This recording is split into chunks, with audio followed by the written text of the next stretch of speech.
How is everyone doing? We're just getting ready for another fun broadcast today. We're just waiting for more people to join in. It's slowly filling up already, so that's nice. And we have another fun one on planning for today. We're gonna dive into an update on the TVL, the total value locked of reform. A lot of people have been asking about who is investing, how much money has been invested in reform, etc. So we'll give a little update on how things go, and we'll talk about exchange integrations.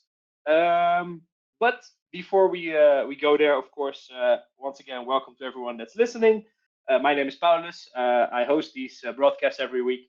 I'll be joined later in the Reform News Studio by my good friend Scorpio again. And yeah, today we'll have a look at another update video when we go to the studio, looking at all the numbers around the reform, about the airdrop, etc.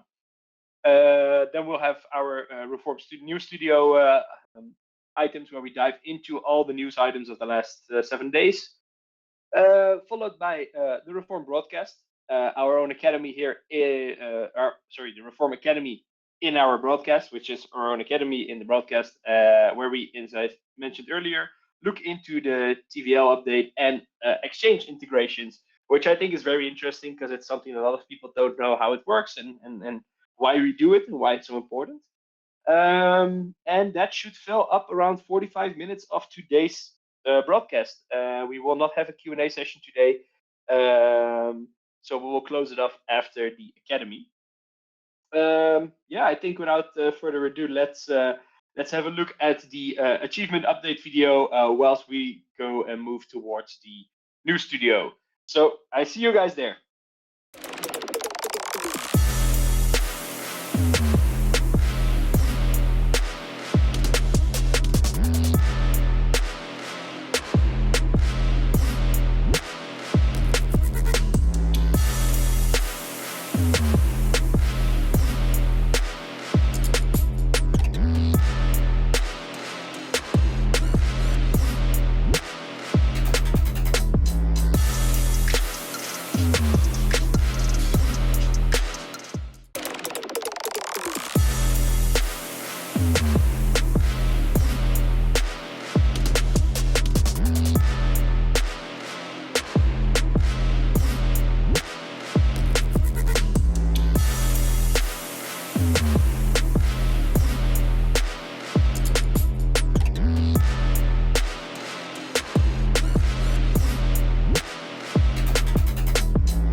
All right. Welcome, everyone.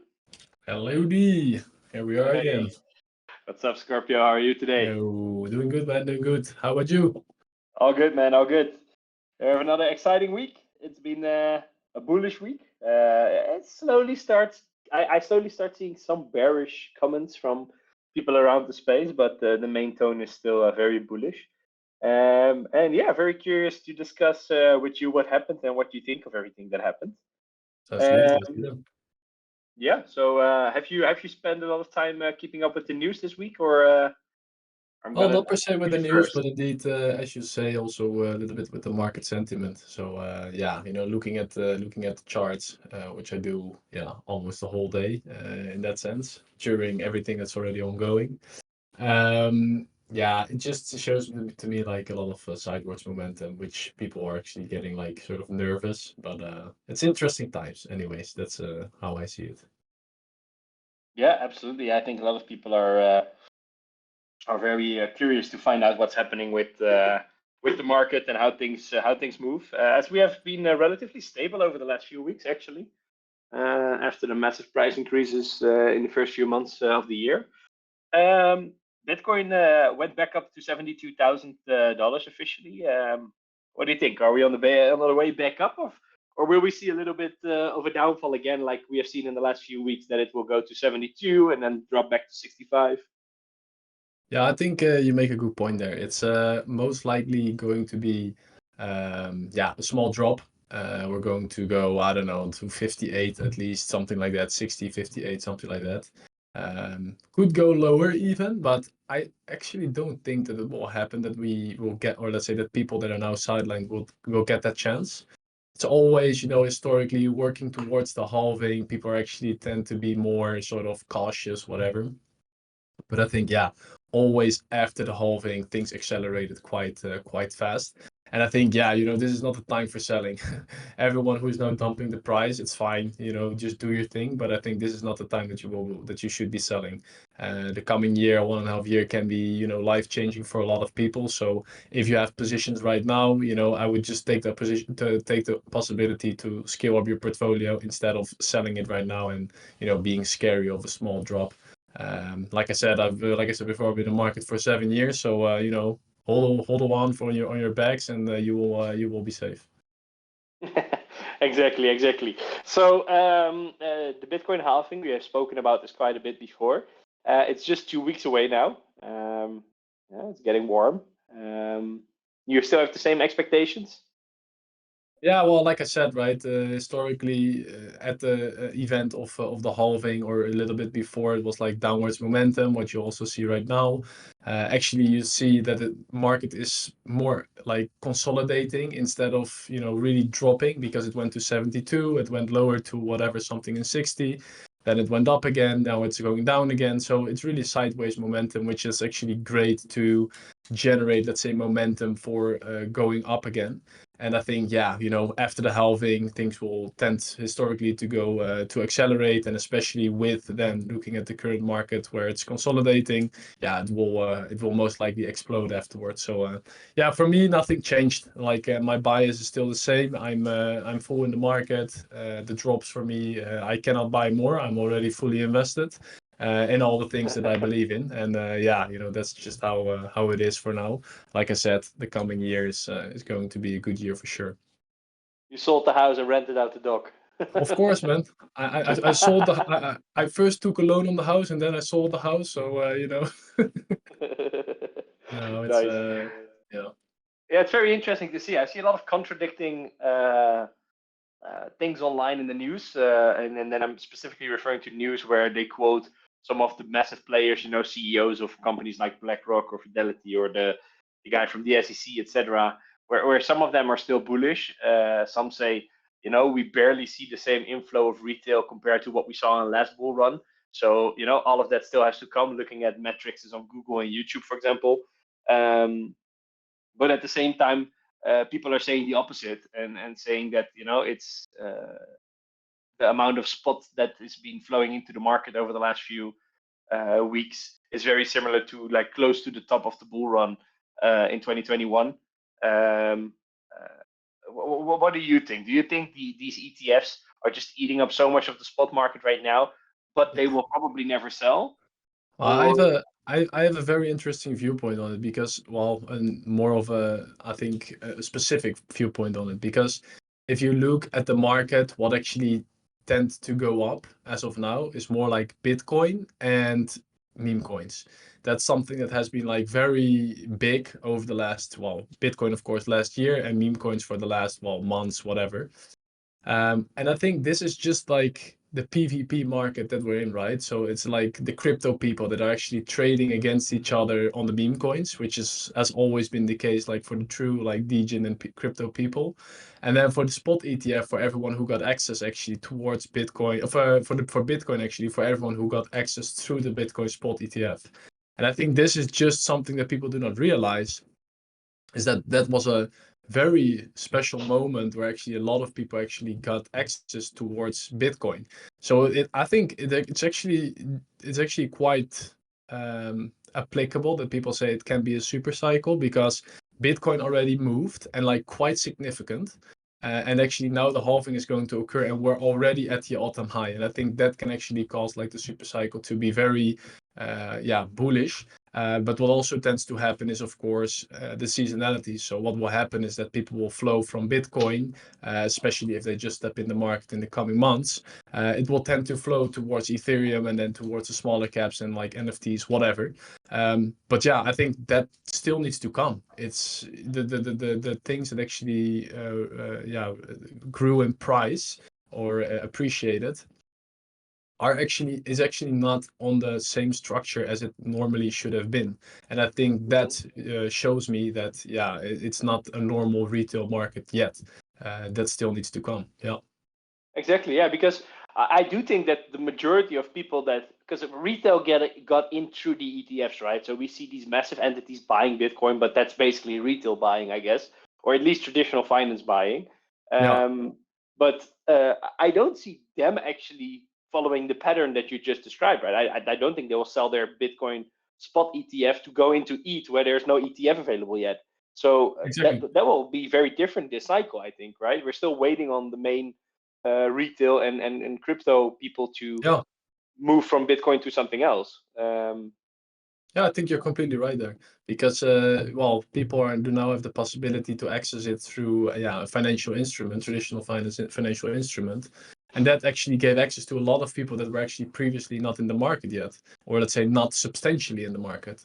And now, yeah, they have the possibility, and especially the people, the like, yeah, the normies, like the retail, the real retail, they're just going Normies. to buy they're just going to buy Bitcoin on brokers, and then they withdraw it, and then they see an exchange, they send it to the exchange, they start buying some Ethereum, some shit coins, and then it flows towards the NFTs because they think it's shiny, and then the whole market drops again. So that's just how it goes, and I think it will go like that again. Yeah, it's just that the pre-phase has been different. Let's just be clear that you do not mean that whenever people start buying NFTs, the market crashes, right? Because then. Okay, I would not say that that is the case, but NFTs and like well, meme coins also, I think, for a bit, but a lot of like investments that have no fundamental value behind it, so to say. It's really like at the back of the End of the cycle. cycle. Yeah, Yeah. end of the cycle. Yeah. So still, if NFTs can grow exponentially, of course, when it just starts because it's the seasonalities again. But yeah, whenever that occurred, it's most likely going to be the end of the cycle where you actually should be taking some profits. Yeah, absolutely. Yeah, all right. Fidelity, of course, is one of the big players when it comes to the Bitcoin spot ETF, and they actually just hit another threshold. So, or how do you say that? They didn't hit a threshold; they hit another milestone. That's the word I was looking for. They actually hold over $10 billion in Bitcoin right now. Mm.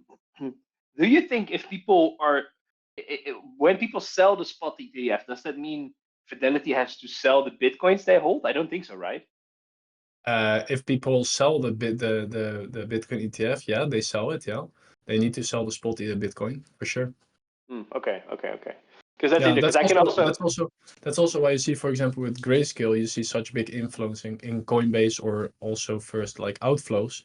Um, that just shows that they need to liquidate, right? They need to pay out their customers that actually want to get out of their positions. Otherwise, where do they get the liquidity from? Like the Bitcoin ETFs are backed one by one. Yeah, absolutely. Well, I could see these type of organizations even keeping their Bitcoins and just selling them from other liquidation pools that they have. I don't know if that's legally allowed, but Yeah, well, yeah, traditional finance tend interesting. to do whatever they like in that sense. So they will find a way that's legally allowed. But yeah, anyway, they need to pay out their customers, and if they need liquidity, it's most likely going to be coming from their spot Bitcoin ETF, from their spot Bitcoin back. Yeah, exactly. And don't you think we'll see a massive outflow of Bitcoin again when all these people that bought into the ETF see a little bit of a drop? Like if it goes back to 50K, for example, that they panic sell and that all these massive parties have to liquidate their Bitcoin holdings? Because that Mm, will be a massive inflow on the market as well in a wrong way. I don't know. I think the people that bought actually bought it for a longer period of time. These are like investors, right? People that, Mhm. yeah, invest with the products like BlackRock or Watson Fidelity or Grayscale. Like they don't buy it for just a month or like 2 months or whatever. They are here for like years because they're used to that, especially looking at the stock market or whatsoever. So yeah, in that sense, I don't believe that will be the case. I do think that people tend to be always greedy. So whenever the Ethereum ETF, for example, comes, that they maybe will switch from Bitcoin to Ethereum, which is always like a logical, Mhm. like follow up from, of course, also in the normal market from people buying Bitcoin and then going to Ethereum. So that's could also be very well the case in for the Bitcoin ETF towards Ethereum ETF, whenever that's of course approved. But yeah, who knows, and it's very interesting to keep philosophizing about it. Yeah, I know, absolutely, absolutely. I'm saying, you mentioned the the Ether ETFs. The CEO of Van Eck, which is actually the company that registered or that requested the first ETF for Ethereum, which is actually the deadline on the 23rd of May, so in about 1.5 months, for the SEC to give approval. The CEO stated yesterday that he is like 99% sure it will be rejected due to all the issues around Ethereum in the US, right? That they are classifying it as a security or commodity and things like this right now. Then of It's the course same there cycle is. as Bitcoin, right? It's the same cycle. It's Well, just actually, everything all over again. Yeah. Let me have a look, because I don't. I have it in front of me. I just want to say the right sentence to make it. Vanek was the first to file for the ETF, but he told CNBC on April 9th that regulators usually give it comments on its application, which happened for weeks and weeks before the Bitcoin ETF. But now nothing happened with the ETH ETF. So basically, what they are saying is that normally there's a lot of rumors also coming out of the the SEC camps where they mention some things, they give some comments, the regulators give comments, and now nothing has happened on the ETH ETF, and that's why they think it probably will just be rejected, and they're not even discussing it anymore. But yeah, then again, it is only the first one, and there is, I believe, 6 or 7 more ETFs that need approval in the, I would say, 2 months that follow. After this, which are of course Grayscale, BlackRock, Fidelity, etc. Yeah. But yeah, okay, let's see. It's interesting to read that they even think it will be rejected this time, which they didn't expect that, to be honest. I believe on the Bitcoin ETF, a lot of people did, but not the people that applied for it. Okay. So well, who knows? It might actually be a while before we see a Ethereum ETF coming in the US. Yeah, well, it's up to time, what we discussed before, right? Yeah. Additionally to that, the US inflation rises to 3.5%, which is higher than expected. I think we had the same thing last month when it went to 3.25, which was also not expected. Yeah. Yeah, you answered it last time already that you're not too impacted by this, like you're not too impressed by it. No. The thing is, it's a good, like I mentioned before, it's a good thing. Like inflation numbers, okay, of course, things get sort of more expensive for people that do not rise in, let's say, normal salary wages. But in the end, yeah, the inflation ends up with people to actually, and parties to actually, yeah, do extra things with, because there's more money in circulation. And that also tends to be something that they're going to, yeah, invest with. Of course, that will also be followed up with, hiring interest rates, because that's also something that's, needs to be done to pay back, pay back the loans there for the central banks. But yeah, this is just a never ending loop, and everyone actually using crypto and like balls deep in Bitcoin and whatever to actually hedge themselves from the financial system knows that, yeah, this loop will actually never end up until the moment that the music stops. What a lot of actually macro economists say over a longer period of time already. Is that, yeah, then the financial system will collapse. And, as of that moment, you just need to make sure that you have your assets secured, like real estate, gold, Bitcoin, whatever, other cryptocurrencies that have a limited supply, or, yeah, commodities or anything. But, yeah, just make yeah, that's maybe my 2 cents in that regard to the whole cycle. Little bit sidetracked from the initial question, but No it worries. gets to that point eventually. Yeah. No, that makes sense. I think that's valid, and it's anyway always a good thing to spread out your investments and mitigate risk in that way. Yeah, for sure. Back to the bullish news, because yesterday Goldman Sachs, Citadel, Citigroup, and UBS, which are all massive banks and investment companies, are added to the list, which are authorized to participate in the BlackRock Spot Bitcoin ETF. Yeah, Which that's means amazing. a lot more money can flow into it again. which probably has something to do with the rise as well. I haven't seen the actual numbers of yesterday with the inflow of the Bitcoin ETF through BlackRock, but seeing Bitcoin went up so much, it might actually have something to do with that, I guess. Yeah, it could very well be the case, but Bitcoin went up over the last months, right? So they don't want to miss the boat. Institutions are still, I think, collecting. Most of the time they collect, of course, at the bottom, but now, more institutions are able to collect still towards a moment that they think, okay, it's a nice price. And that's also why I think, the retail is not all the retail's here yet. So they will just start collecting, and I think that's again bullish for the Bitcoin price in general. That's also why I just think that the levels that we just mentioned, like I said, 52K is the lowest that it can go. Yeah, well, I wish it will go there, but it would actually be very, actually that would be like the perfect moment to buy, but I don't think it's gonna get there. Like a lot of people hope that it will get there, but hoping is not something that will make it go there. No, absolutely. And then another news: the CEO of Ripple actually predicts that the crypto market cap will double to $5 trillion by the end of this year, which I think is interesting, but not ridiculous, because a lot of people have been speculating Bitcoin to be at 150K. And I assume when that happens, basically the entire market cap will double. And additionally, Ripple is also launching a new stablecoin backed to the US dollar, available in the US, which is pretty good, I guess, that there's a new stablecoin coming there. Your 10 cents on this? Yeah, to be fair, I don't like Ripple at all. The coin itself is just made to dump. It's made to actually suffice for the treasury of, well, the Ripple Foundation or whatever is there. And it's just inflation, dumping, higher treasury. And that's, I just think it's super bad for the people that actually invest in the token. But other than that, a stable coin, always nice. It's cool that they do it. Well, we have USDT, we have USDC, we have different opportunities. So good for them. Congratulations. Yeah, no, makes sense.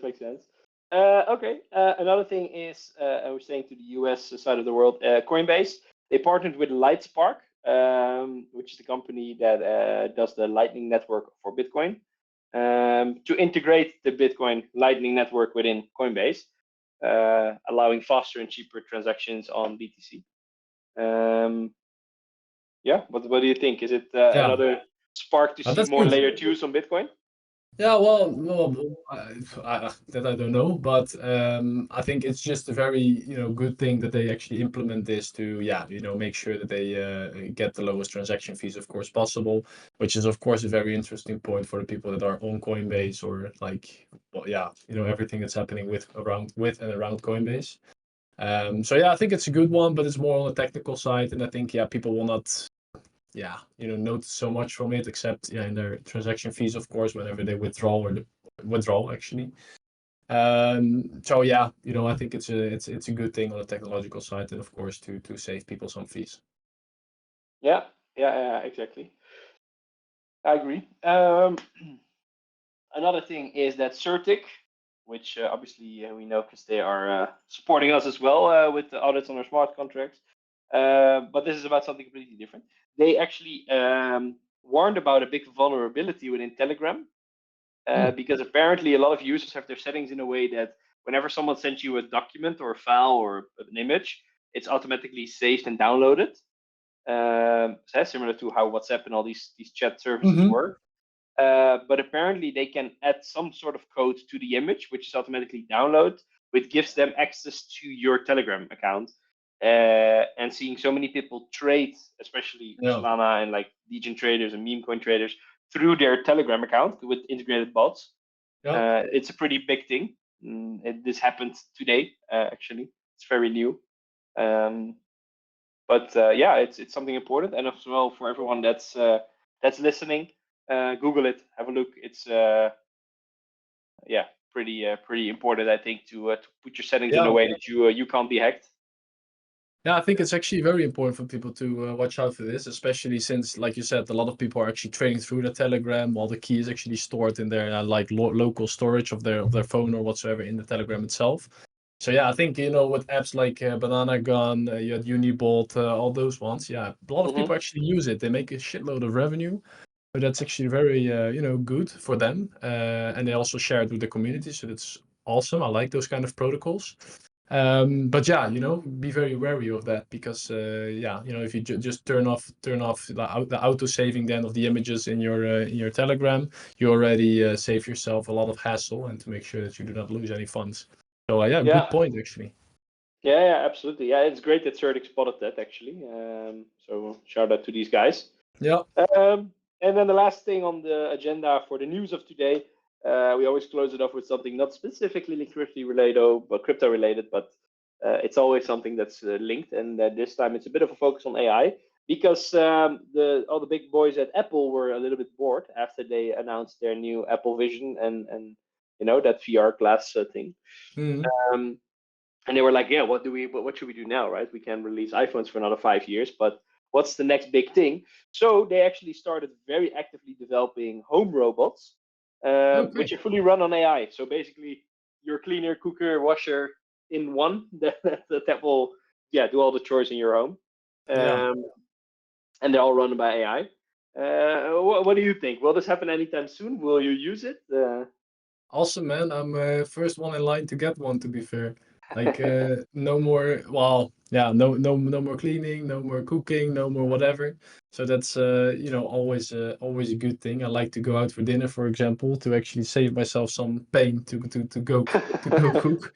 Yeah, same here. Yeah, exactly. But yeah, it would actually be great. I think it would be an awesome development. It's just always in the back of your head is that that they will not go not kill your sleep or something, the AI, or when they get malicious. So just make sure that you lock them in a room or whatsoever whenever you go to sleep. And other than that, awesome development.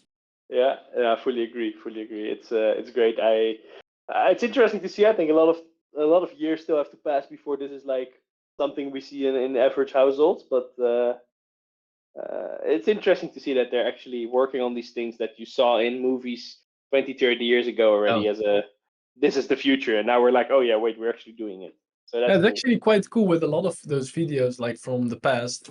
You actually see like people wearing a phone, like in a suitcase, and then calling, and then everyone's like laughing, like what the fuck is that? And then it's actually like a mobile phone, right? Okay, it was very big and like not very portable, so to say, but yeah, it was actually the first sort of visual, how do you say it, visual representation of how it actually would be if a telephone could be carried around. And I think quite cool that those predictions, if you check it, you have a lot of videos about it. I checked it one time, that you can actually see that a lot of those things actually in some sort of way came to fruition, which is quite cool.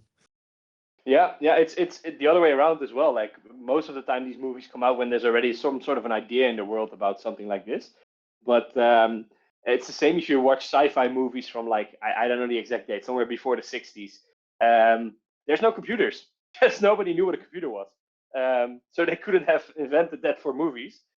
So it's like they sketched the future without computers in it because they had no idea what a computer was back then. Yeah, It's pretty interesting to watch that, but it's cool to see because obviously we knew about AI for the last 20 something years, so there's a lot of speculation on how that will look, and I think cleaning robots is something that has definitely been there. So that's we all like that. No one likes to clean, so please come in with those robots and make sure that we can use them. exactly. Okay. All right, great. Well, let's move over to the Academy side of today, where we talk about the total value locked update and exchange integrations. I will see you there, Scorpio. And guys, stick with Sounds us. good. We're just moving to the next studio. Yes, see you in a bit, guys.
welcome everyone in the Back again. academy.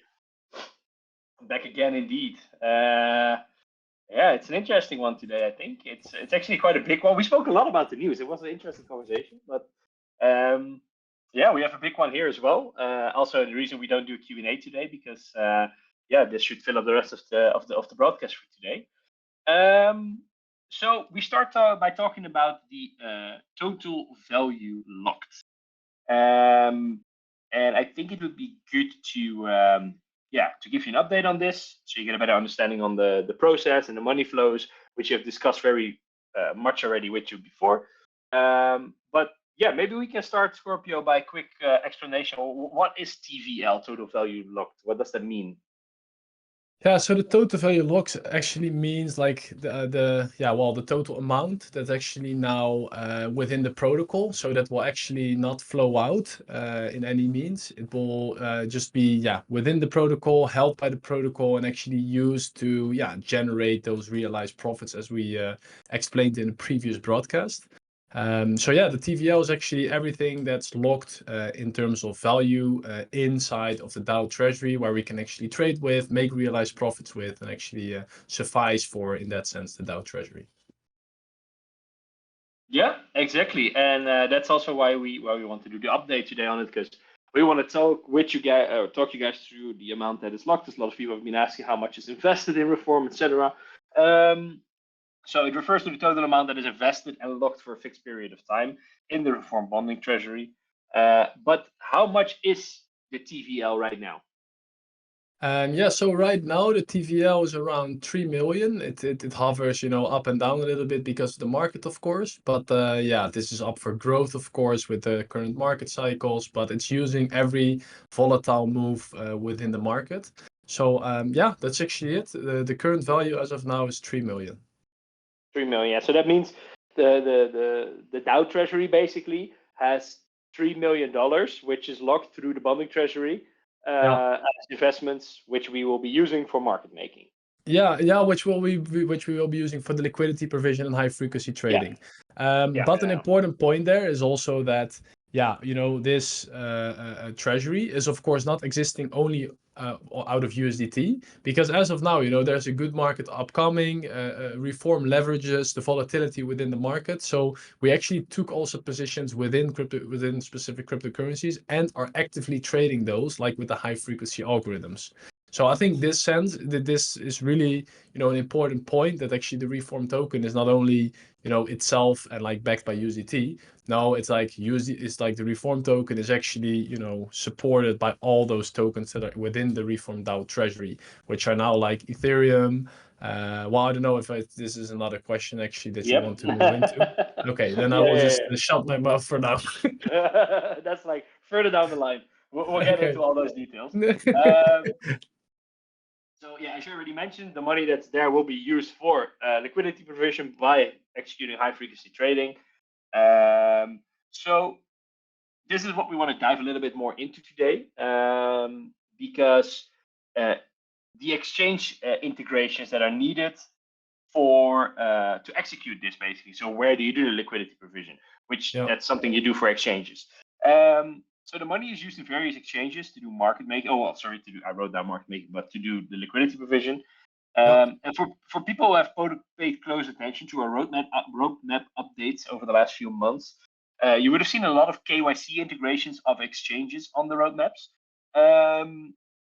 Maybe you can explain that a little bit further. So what does that mean when we say Bybit KYC integration or Binance KYC integration? Yeah, it's a good note. I think, to do liquidity provision and high frequency trading, and also to do, of course, the market making for designated projects, you actually need to have an exchange account. That's also why the legal structure of Reform is so important, that we dove into also previously. But it's so important that, you need to have a sort of centralized part, and of course a decentralized part with the bonding treasury, which is like a hybrid structure, how we actually call it. But in the centralized part, we can actually create all those exchange accounts to actually start trading on these exchanges, do the liquidity provision, high frequency trading, and leverage like the volatility within the market. So I think that's really like an important point to it, whereby now like the funds are like spread over different exchanges. But the most important thing is that we will also, whenever we hit specific thresholds, also will include specific custodian solutions. Third-party custodians are like super important because of course we know all how specific exchanges actually disappeared from the space. So that's something really important that's going to be integrated in the roadmap for sure, especially if the TVL increases. So yeah, that's actually it for now. Yeah, and just to put that in to recap that in the easier words, I guess that basically means that the money is not on the exchange but with a third party. So if something happens with the exchange, the money is not touched. Exactly. Yeah. So for now, the money is on the exchange, and that's solely because of the fact that the custodian also requires a minimum amount. So we want to go there ASAP, with all the people and all the support of all the investors. And then whenever we reach that, then we're going to do the integration of, for example, you have Copper Clear Loop, you have Cefu, you have different possibilities on third-party custodians to actually use them to make sure that your assets are actually safe. So this is not only, let's say, for us to be able to use, this is like for everyone to be able to use so that you can trade on exchanges without having the exchange or, let's say, third-party risk of the exchange itself. Of course, you still have the risk of the third-party custodian, but they are custodians. They are the ones that actually do this sort of service for their, for their business. So it would not make sense for them to maliciously use it because they have all the regulations. They get like checked up a lot, all those kind of things. Okay, and just a follow-up question: is it something we can say? I don't know, but what is like the minimum amount that you need to have in TVL before we can use one of those custodians? Yeah, the thing is really that it has like a fixed fee of like I don't know, it's like 3,000 or something a month, and then actually afterwards it will become based on the TVL on the amount that you have, so the TVL, and then it will be a percentage of that. And the more you have, of course, the lower the percentage is. But all in all, of course, it's going to be a cost. So that's also an important point to take into consideration. Like, you need to also make sure that this cost can be paid and then also realize profits on top of that. So in that case, we just want to make sure that we're going to be safe and well with actually the revenues that are generated for realized profits, operations, and R&D, and then we're going to integrate it for sure to make sure that it's all the capital is safe and well. And but as of now, we're trading on the biggest exchanges, as you might know, on Binance. So that's also not very likely now in the bull market to perish. Exactly. So before we dive more into which exchanges we use, etc., etc., I think you actually mentioned this, but my follow-up question on my previous question would be, what is the process of the KYC integration? And I think you kind of went to it already, but no, it's actually a good one because we actually apply, of course, as an entity. So you need to verify with like, okay, who are the beneficiaries, who is like, what is the structure? Like, of course, the legal structure of Reform is special purpose trust that lends itself for the token holders, whereby the beneficiaries are actually part of the trust.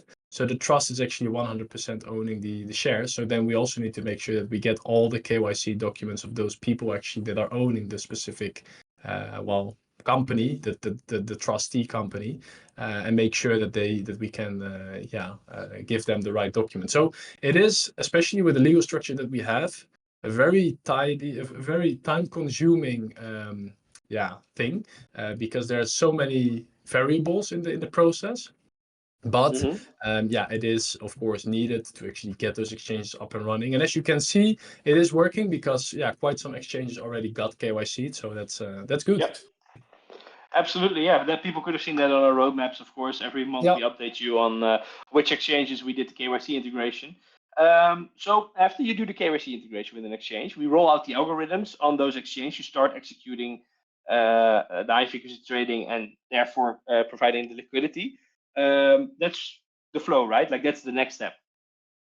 Yeah, so whenever, of course, an exchange has been approved, we do not provide liquidity on every exchange because, it does not really make sense. We just go for the exchanges that can give us, the best, the most interesting, let's say, rates. And of course, for now, the safest one and the biggest one, which is then indeed Binance again. But most of them we actually also integrate already for the fact that we're, of course, going to do designated market making for projects. whereby you need to have a coverage of like, yeah, quite some exchanges, whereby the trading engine needs to be integrated on those platforms, plus the KYC needs to be, yeah, needs to be working.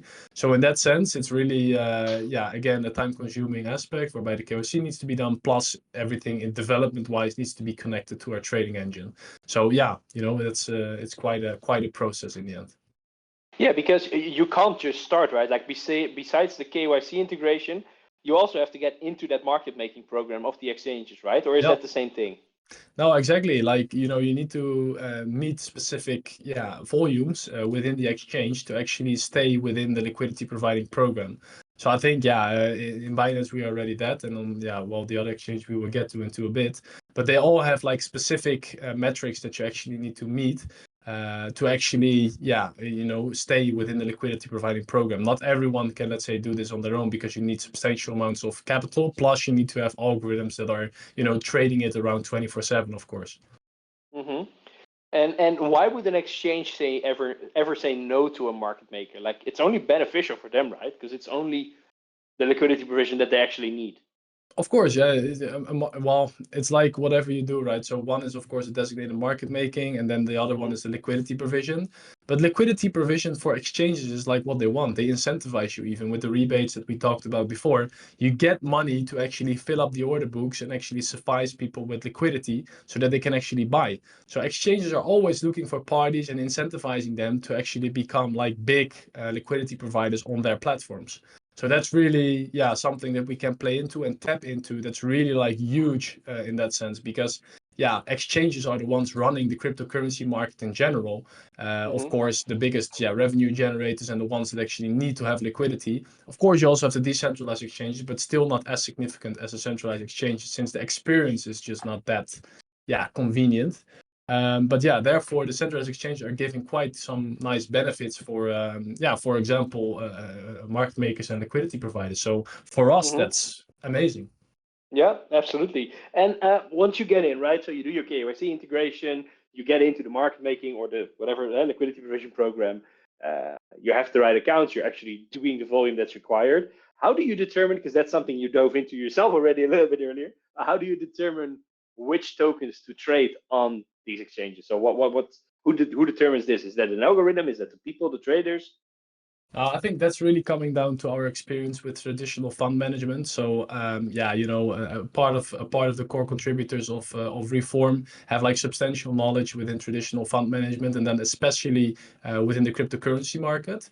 So yeah, you know, there actually the experience comes from selecting the right yeah, investments in that sense, and then making sure that now we leverage the high liquid and high volatile, or let's say high volume tokens and coins that are also fundamentally strong in the sense of, yeah, being invested in them for a longer period of time, especially now the bull market is on. So this is all, yeah, determined indeed by yeah, by the people that actually have substantial knowledge in regards to fundamental reviewing specific cryptocurrencies. Yes.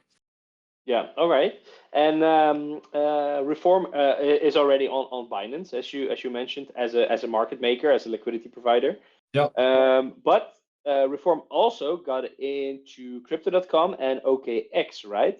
But how will that look? Does that mean that there will be less trades on Binance now that there will also be trades on OKX and Crypto.com?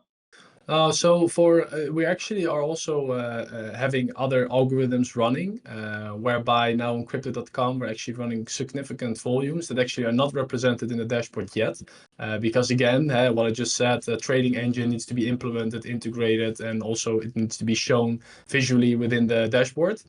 So it's already making significant volumes, which we're also going to share in our monthly trading reports. But this is just like 200K as of now is on that exchange to actually generate those volumes and actually generate realized profits.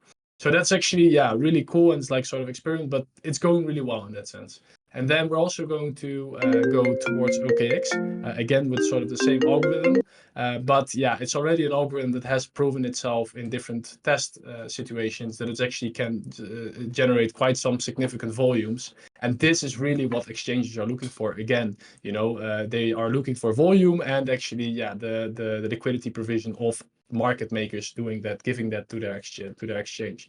So the bigger we grow in terms of TVL, the more capital we have, the more leverage we will also have towards these exchanges, and the more benefits we can actually enjoy from actually doing liquidity provision on their platforms, and then also being easily possible to actually leverage the projects that we fundamentally research on a designated market making point of view to actually get them on those exchanges. So all in all, everything works works in synergy with each other. It just everything enhances each other, and that's just what I think is just so unique about reform, that the liquidity provision enhances the market making, but the market making enhances the DAO treasury, and the DAO treasury then starts to trade on liquidity provision again, and that enhances our exchange position. So it's a flywheel that just keeps on going in terms of liquidity growth, but also in terms of the position that you're in to leverage towards the exchanges.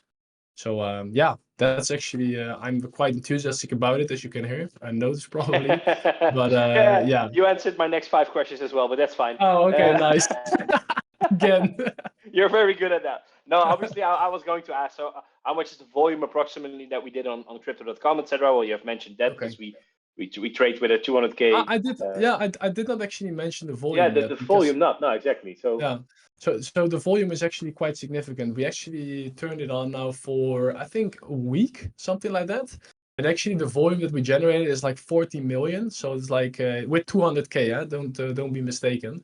So that's actually quite significant for the amount of time. Yeah. 40 or 14? 40. 40. Wow. Yeah, 40 million. What, ADX? Yeah, that's well, I did not calculate that, but it's over a week. So let's say 7 days, 40 million is like 3, 4, 5. Let's say 6, and then it's like 6 million a day, which is quite 30 times, so to say, 30 times the amount that's in per day. So that's quite a lot, and I think this will only grow, right? As I said, more TVL, more will be put there, more volumes we will make, and then we will become. To be fair, I think on crypto.com we will be able to get in the top tier market makers for sure. We're already on Binance also in the top tier market makers, but not like in the top 3 or top 5 or something, because the TVL that we have is not significant enough to get there. But on crypto.com, we'll get there for sure. But on crypto.com, I think we're getting really close to that extent. Wow. And I forgot, maybe you know out of the top of your head, was it 0.01% or 0.1% rebates? I actually need to check it. I don't want to say anything wrong. Let me just check. No. It makes sense. Because that's how I look at it, right? Like, obviously you're more the tech guy here. I'm more the marketing guy, but I'm directly like, wow, okay, so you did 40 million in a week. How much rebates do we get? How much money do we get from it? Because that's something you want to know, because that's a good reason to, make people understand why to invest. Yeah, of course, but you also need to take into consideration that the algorithm itself is also based, of course, around the rebate. So, it uses also maybe a partial of the rebates to actually generate again these amount of volume. So you can actually, let's say you make 0.1% in rebates, right? Yeah. Let's say you're then more than comfortable to say like, oh, I will take a 0.01% loss, for example, right, on your market making activities, because you still make 0.09% profit in your rebates. So that's a little bit of the thought process that you also need to keep in mind, that the calculation is not as straightforward as you think it might be, but we are able to actually showcase results for sure. Especially looking at the account statements and everything, then actually showcasing like, okay, how it actually grew in size, of course, in USDT value. Yeah, absolutely. I mean, I believe it is 0.01% that we do with Reform, and if that's the case on crypto.com as well, that means in the last week you already made $4,000 just of the rebates, and that's just with $200,000. Yeah, we already have 3 million plus locked, right? So it's like, it's just for people to understand, like, this stacks so incredibly well, and as you already explained, like it will only keep growing, right? Because you reuse the rebates to grow further, etc. So yeah, very interesting, and I think extreme good potentials there in the long run for Reform. Yeah, for sure. Let's see. Do we have an estimated time of arrival, an ETA on the crypto.com and OKX volume, and when it will be displayed in the dashboard? Ooh, I actually would say I think this will still take a few weeks, I guess, since the development team is already busy with it. But it still needs to be integrated.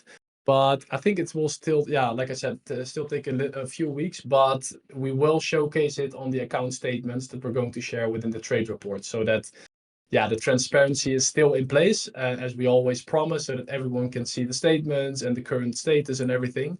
But of course, the integration inside of the trading engine always takes some more time, and especially then showcasing that on the dashboard. Because priority is, of course, to use it. And then, of course, especially we can already showcase everything transparently through the statements. And then, of course, integration in the dashboard, because making money is more important than immediately showcasing in the dashboard, while we can also showcase it, of course, through the statements. Yeah, absolutely. Yeah, that makes sense. And then, what's most of this was already answered. I think we are at the last question, which is good because there's 5 minutes left before the hour. So I was just wondering, how often do we have to change or update the algorithms that we're running for the liquidity provision and the rebates and the arbitrage trading and market making, to make sure that they keep performing as required? Like, how often do we update these? How often do we need to change them? Do you have You any just idea on that? with algorithms, you just they run themselves, but you just always need to keep a look at them, right? You need to make sure that they keep working, especially like yesterday or the day before yesterday. Of course, we did an upgrade.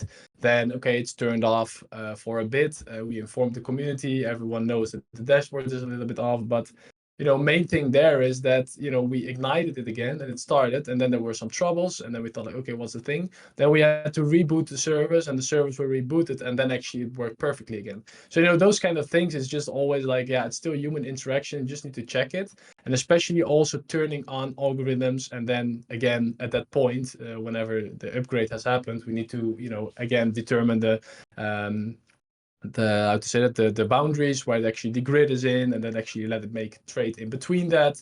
And the more we actually can concentrate those grids, the more actually revenue, realized profits we can actually make, but the faster you're also outside of it, and that you're actually outside of your position. So those kind of things are really important to keep in mind. It's really like trading in that sense, like traders mentality.